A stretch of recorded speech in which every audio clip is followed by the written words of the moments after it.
Welcome to the Improved Garage YouTube channel. Today we've got a 2021 Honda Passport and we are going to be doing service B16, B16 on the car.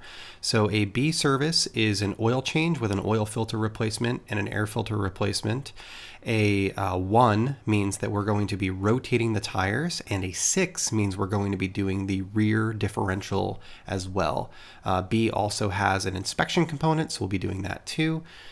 So to start off, we're going to do the engine air filter under the hood. The tools that you'll need for this service are a 17 millimeter, a 19 millimeter, a ratchet, 3/8 ratchet, a funnel and drain pan for oil, as well as a pump to pump the differential fluid in. And that's really about it. I also used a flashlight. I have a lift, but I did not use my lift. I instead just used a regular floor jack with a jack rod stand. I would say you'd probably need 2 floor jacks at a minimum, with some sort of jack stand as well in order to work underneath the car. So we're going to start off here with the engine air filter. We'll get the camera positioned so that you can see it.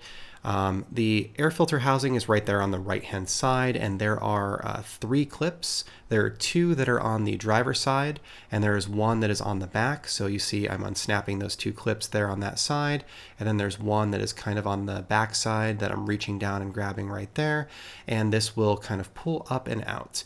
We can see our air filter is there. This is a Purolator air filter. I've changed it before. We're going to be installing a new air filter that looks identical. Something to note when you're installing the new air filter is there is a side that has a deep cut in it and a side that does not. So if it doesn't fit in quite right and doesn't go in all the way, then just spin it around 180 degrees and it should fit in place just fine. We're going to get the cover snapped back on, 1, 2, 3 snaps, and we are done with that portion.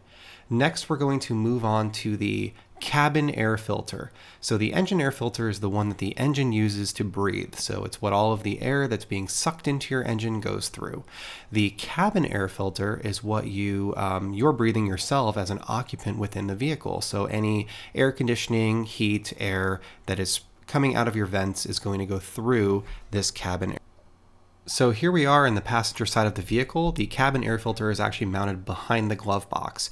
So you can squeeze the sides of the glove box in with your hands like I just did, and the glove box will fall down. I am going to remove the white string on the right-hand side of the glove box just to allow the glove box to open a little bit further. I don't know that you necessarily have to do this, but I find that it makes it a little bit easier to work on. There's just a plastic hook that this white fiber kind of wraps around, so you can pull that off with your fingernail. It'll pop off, and then the string will kind of retract back and up and out of the way. Note, you should probably empty your glove box. Mine just emptied itself all over the floor. It's much easier if you pull your things out of it ahead of time. I don't really have much in there. Now if we reach back, you'll see there's a plastic door that's got a tab on both sides. You just kind of depress. You can see the plastic door comes with the filter installed in it. The blue side, the side on the top, is where the air comes from, and that's where all of the dirt and everything would collect. So we're going to grab our replacement air filter now. Links for all of these products will be in the description, so you can just sit back and... So we have our new filter, and it just kind of sits inside this black plastic housing. On the edges of the filter, the last pleat needs to go over a plastic clip that's kind of sitting on the side of this black plastic housing. So that's what I'm doing here, is just kind of getting that over the top. If you don't get it over the top and stick it in the groove that goes around the edge of this, then you'll end up allowing some leaves, dust, dirt, whatever it may be, to slip through. This is the biggest pain in the butt of the entire project. Honestly, I wish that the filter element itself was rigid and had some sort of seal on the edge. It would just be easier to slot right into this and stick it back in the car. Unfortunately, it is what it is. It's not that difficult. It took me a minute or two to kind of get this straightened out and get the pleat into the place where it should be. So to get the filter into place, we can flip this over and stick it back in the way that it came out, blue side up. It just slides into the slot there. Push it straight back, and the snaps on either side will snap into place. and it is secured inside the car. Very easy to do, took me a couple of minutes. Next, we're going to take this string and we're going to get it reattached to the side of the glove box. Here I actually grabbed a hook pick and used that to stretch the string over the mount that it was originally. Once we get the string reattached, we can go on to the next step, which is going to be doing our engine oil change. The engine oil filter is located behind the passenger side front tire. I find that it's the easiest to remove the passenger side front tire, and that is going to give us the best access to the oil filter as well as the oil drain pan. I'm using a standard 3-ton Daytona jack on the front jacking point of the car, jacking it up so that the weight is a little bit off of the tire, and then we're going to break the lug nuts free on the front passenger side wheel. In my case, this is a 19 millimeter lug. In your case, it might be a different size. I believe the OEM was a 21. I have aftermarket wheels on this car, so therefore it is slightly different for me. We're going to break these lugs free first, and then we will lift the corner of the car up and remove. Now that all of our lugs are broken free, we're going to continue jacking the car up and get all of the weight off of this corner. It takes just a couple pumps to lift the car up. It does have a decent amount of suspension travel. And then we're going to be using my Milwaukee 3/8 inch impact, which is the smaller of the impacts that I have, to just zip the lugs out and get them completely removed. Now that we have our wheel removed from our vehicle, we can see through to the front suspension components. So a portion of a B service is to inspect your suspension components, looking at the ball joints, tie rod ends, brake pads, etc. So you really just want to do a brief inspection of all 4 corners and make sure that you don't see anything leaking or loose or anything like that. Through the rest of my work in this corner of the vehicle, I'm going to be using a product called the AGM jack rod stand. This is able to convert a standard floor jack into a jack stand. So if you don't have a jack stand, or you don't have the room for a jack stand, or you don't feel like using a jack stand in my case, you can extend this AGM jack rod stand and drop the floor jack on it. You can see it there in the background. I'm now doing my inspection on this corner, looking at the strut, looking at the corners, looking at the ball joints, making sure everything is nice and tight. There are no signs of leaks. This car only has 18,000 miles on it. There really shouldn't be any problems. We can see our oil filter right there behind the plastic cover. It's really the best way to get at it is from this corner. So we're going to be changing the filter. So next we are going to drain our oil from the vehicle. I have my oil pan placed underneath the engine block. I'm just going to use a pad here to lay on, and the drain plug has a very large arrow going right to it. You can see the location of it there. I'm using a ratchet with a 17 millimeter. Give it a nice tap to free it, and it comes loose pretty easily. So we're going to remove the single drain plug. We're going to allow the oil to drain. The car holds about 4.5 quarts of oil. It's a 0W20. So we'll just let that drain out here and wait for it to finish.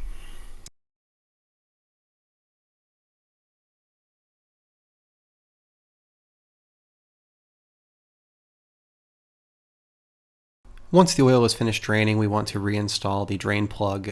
You should replace the drain plug gasket that is on the drain plug. It is an aluminum crush washer. It's designed to be used once. We're going to get this reinstalled, and we're going to torque it to spec. I believe it's 38 foot-pounds.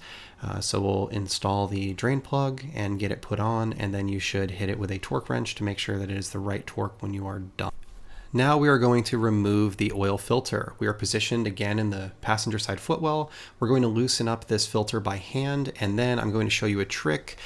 Because the frame rail is in the way, if you get a small Ziploc bag, I'm using a sandwich size Ziploc bag, a quart would work as well, and kind of tuck it over the bottom of the filter and remove the filter with the bag wrapped around it.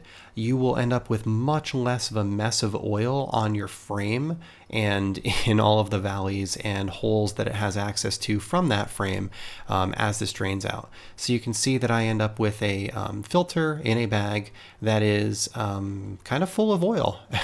And When I did it last time, I didn't use the bag method. I instead just removed it by hand, and I ended up with oil all over the frame, all over the drip tray, and it just kind of leaves spots all over your driveway for a little while because it's really, really hard to clean up all of the valleys and crevices where it could potentially be. So once we get the oil filter fully removed and off, get the bag out of the way, we'll just be left with the oil filter housing mount on the body of the car. One of the interesting things that I noticed is that the A service does not call for an oil filter change. It only calls for an oil change. I don't necessarily agree with that. I feel as though if you're doing an oil change at 10,000 miles, you can put a filter on the darn car. So at my A service, I put a filter on the car, and now this is my B service, or my second service that I'm doing for the vehicle, and that has a new filter as well. Just kind of cleaning up the threads and the oil filter mount and just making sure that everything is clean and that I didn't end up with a huge mess from my bag. We'll get the filter that I'm using is a Mobile M1-110A. It is a perfect fit for this car. It is the second time that I've used this type of filter. I did my first oil change with it as well and had no issues in 10,000 miles. I don't really care about the brand of oil filter one way or another. I just want something that's reliable from a reputable manufacturer. In this case, this was relatively inexpensive on Amazon. It was the one that I chose. Mobile One is more of a premium brand as opposed to something like a Fram or a Purolator in my mind. So that was why I chose to do this. So now we've got our oil filter reinstalled. Just wipe the frame rail and see if there's any oil that you ended up getting on it and clean everything up, and you are done with this portion of the Next, we're going to go up top and we're going to add oil to the car. I'm going to remove this plastic engine cover just because it's easier for the camera to see what I'm doing. You don't actually have to remove this plastic engine cover. So we'll just lift it up. It sits on 4 plastic with rubber mounts. And then we can unscrew our oil fill cap, which you can see says 0W20 on it. Now I'm going to go get my oil. We are using Liquimoly Top Tech 6600, which is a 0W20. This is the same oil that I use in my BMW and Mini Cooper, so I just happen to have it on the shelf, and I like keeping things the same so that I don't have to stock so many different types of products. You also need a long funnel to reach the oil fill because the oil fill is way down in the engine bay in this car. So you now want to proceed to add oil. I start off with about 4 quarts. The car calls for 4.5, and it took me about 4.5 to get to the full line. I like to start off a little bit light first because it's easier to add more oil than it is to take some out. In this case, you can see the Liquimoly is pretty easy to pour. It's got this nice spout on it, which I do like, and the funnel doesn't leak all over the place. It actually works fairly well in this car, so it's fairly easy to add oil to the vehicle. Periodically, I'll pull out the dipstick and we'll take a look at the level. On the bottom of the dipstick, there is an area where it looks, there's like a crosshatch pattern, and there is a low line and a high line. So what I'm doing here is I'm just kind of measuring to the point that I get to the high line on the dipstick.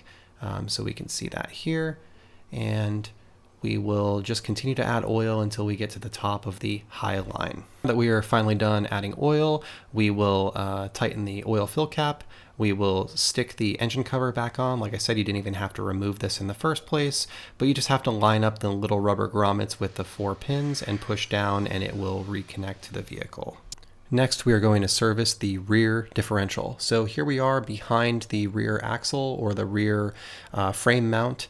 The rear differential sits right in front of this. You can see the hole right above the camera there that passes through, and you can actually use that as an access to hit the fill plug in the back of the differential.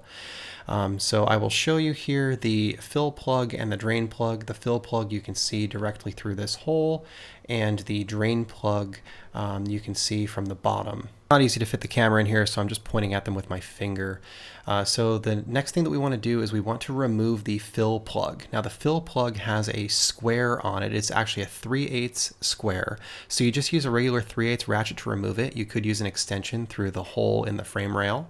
but I'm just using a regular 3/8 ratchet and loosening it up. The reason you want to remove the fill plug first is because if there was a problem with the fill plug and you could not remove it and you were able to drain all of the oil out of the vehicle, then you could actually end up in a situation where you have a differential with no oil and you are unable to fill it.